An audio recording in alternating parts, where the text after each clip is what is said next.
Hey y'all, this is Sergeant Dan with Palmetto Edge, and today I have for you the Gerber Jukebox. In typical fashion, let's get this one opened up and start getting some size comparisons going.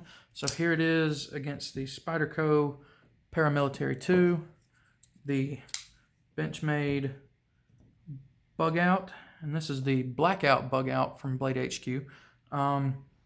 And let's get something a little smaller, something that people might know.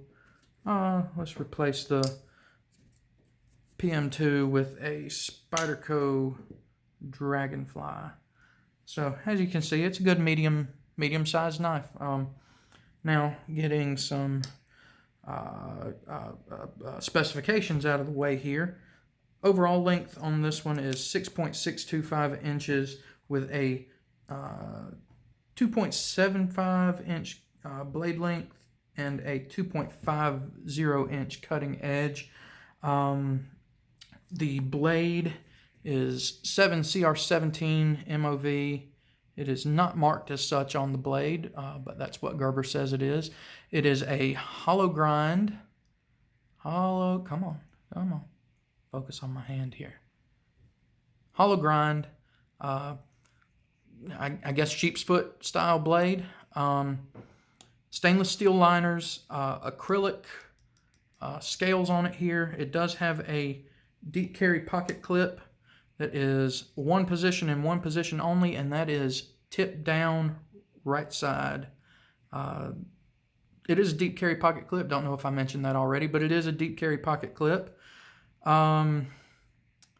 Let's see, made in China. This is not a USA made Gerber. Let's see, what else do I have on it?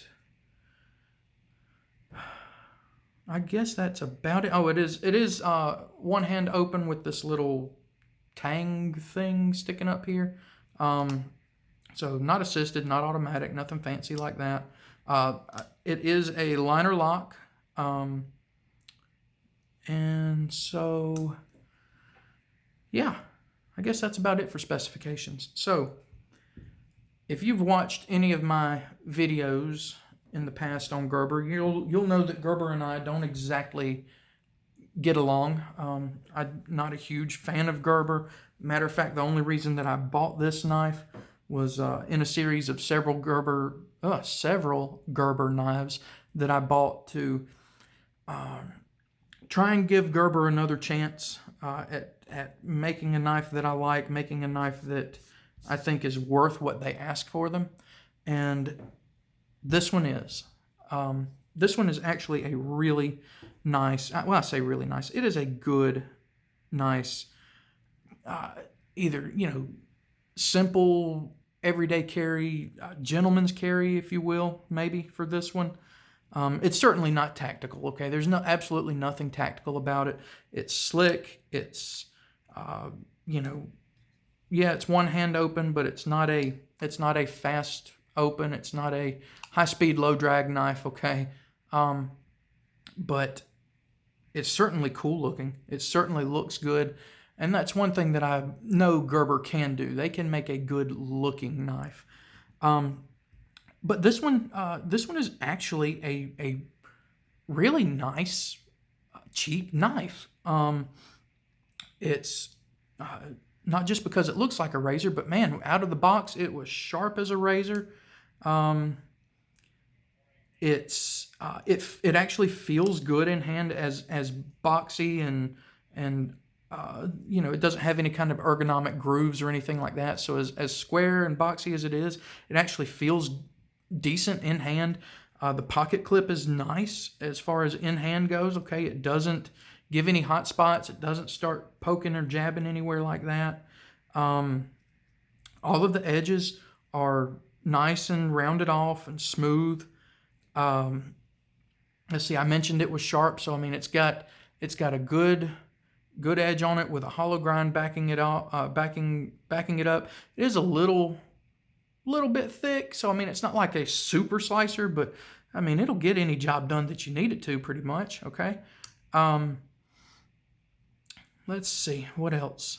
I do really like this acrylic, this tortoise shell color, and it does come in multiple colors. Well, 2 colors. It comes in this one and one that's the same pattern, but it's black and gray.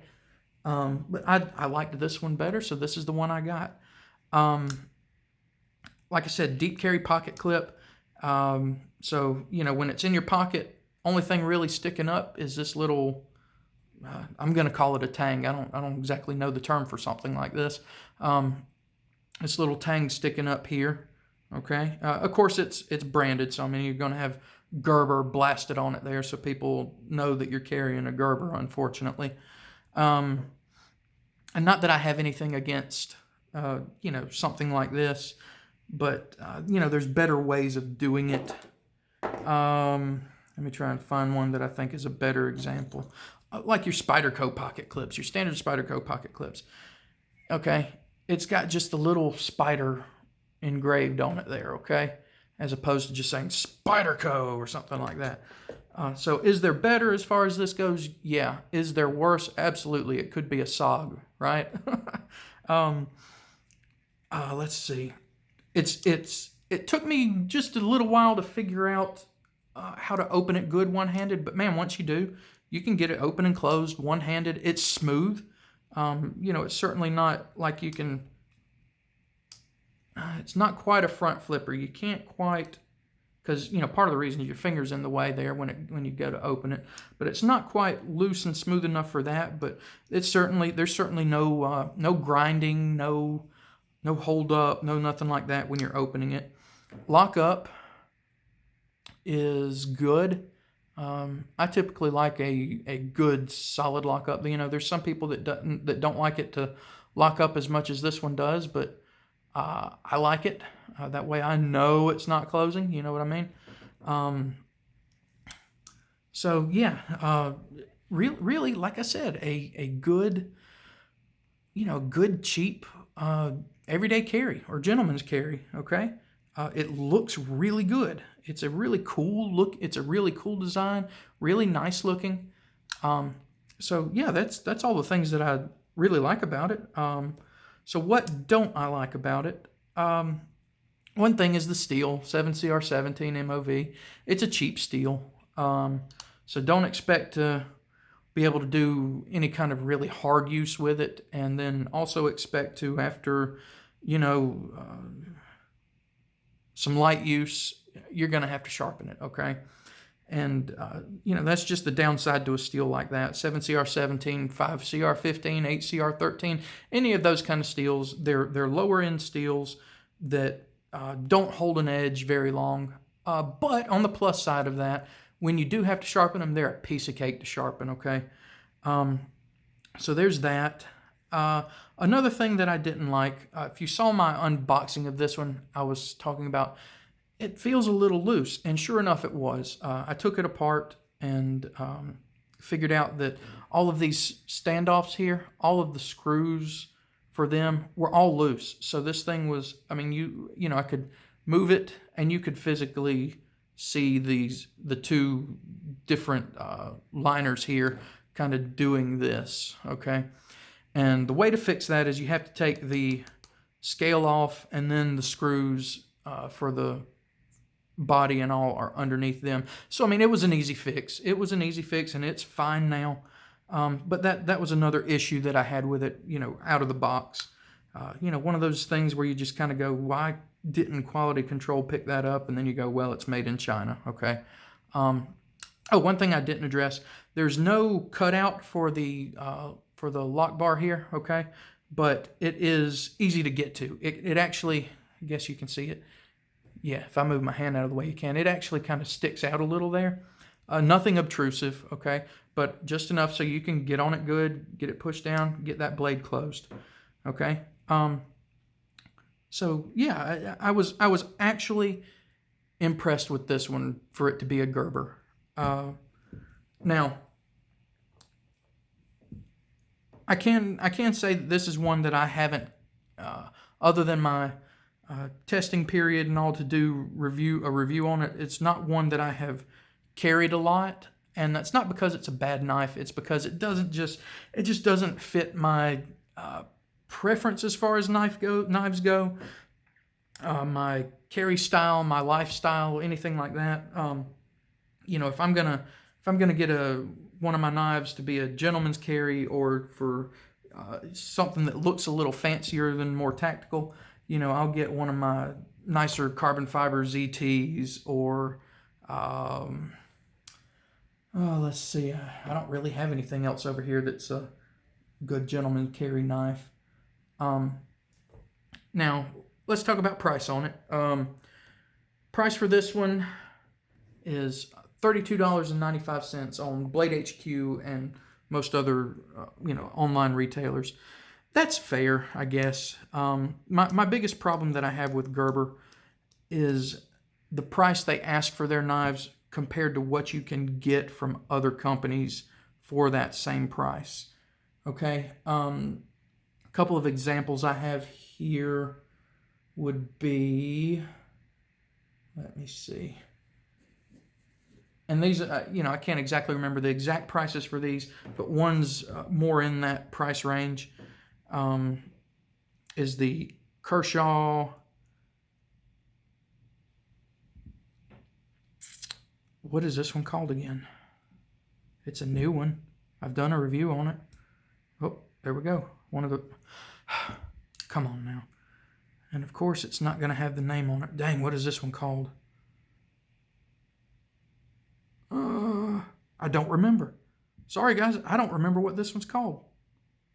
Anyway, would be a Kershaw, this thing. If you want something a little more tactical, okay, your Kershaw Decimus, okay. All the ones I'm going to show you are Kershaw Cryo 2, okay. All of these are kind of within the same general price range as your Gerber Jukebox here, okay? And this is typically, when I'm talking about the price of Gerbers, Kershaw is typically my go-to company to compare. And that's because I feel like for the same price that you pay for a Gerber, you can get a better Kershaw for it. Now, I'm not okay, so let's compare these two, okay? These are both in the $30 range, okay? I think this one's like $36 and this one's $33, okay? So, but you look at what you're getting here. You're getting a similar blade shape, okay? You're getting similar blade steels, all right? This one's 8CR13 versus 7CR17. You're getting generally the same size, but if you have them both in hand, especially right out of the box, this one was perfect right out of the box, okay? This one I had to take apart and do some work on, okay? So for just about the same price, right from the get-go, I feel like I got a better knife from Kershaw than I did from Gerber. This one's pocket clip is 2 positions, so if you're a lefty, you can carry it. This one can be tip up. This one's tip down only, right pocket only. Okay, so that's generally my complaint with Gerber is for the same price. I feel personally like I can find a better knife from generally Kershaw. Okay, now. That doesn't take away from the fact, though, that, like I said, I feel like this is a good knife, and that $32, $95, $33, whatever, is a fair price for it, okay?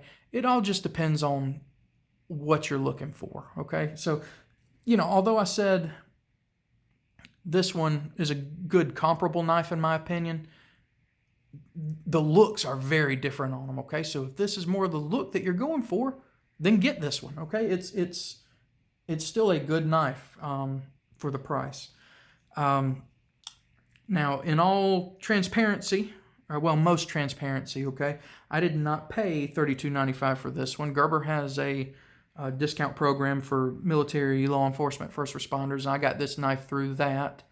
I can't tell you how much I paid for it. That's part of Gerber's deal, is we'll sell you these knives as long as you don't discuss how much they cost you. But at the $32.95 typical retail price, I wouldn't have a problem with that. That's a very fair price for this knife. So am I happy I got it? Yeah, I do like it. I do still carry it from time to time. Typically when I'm at home. This isn't one that I usually carry when I go out and about. So yeah, I'm happy I got it. I would after having one now, I would not hesitate to pay the $32.95 for it. Would I replace it if something were to happen to it? No, I wouldn't. And again, that's not saying anything bad about this knife. It's cool looking, but it just doesn't fit my lifestyle, my carry style, or anything like that. So, it's not anything wrong with the knife. It's just personal preference. So if something were to happen to this one where Gerber's warranty wouldn't take care of it, I wouldn't replace it. So yeah, there you go, guys. It's actually a decent knife from Gerber. Thank you all for watching. Make sure you like, comment, subscribe. Go check out my Instagram, and because Instagram's kind of being butts right now with all the knife communities, hashtags and everything, and hiding them and blocking them, whatever you call it. I also have a Twitter now, and it's under the same name, @Palmetto Edge, so go check it out too. Guys, thank y'all again for watching, and y'all have a good one.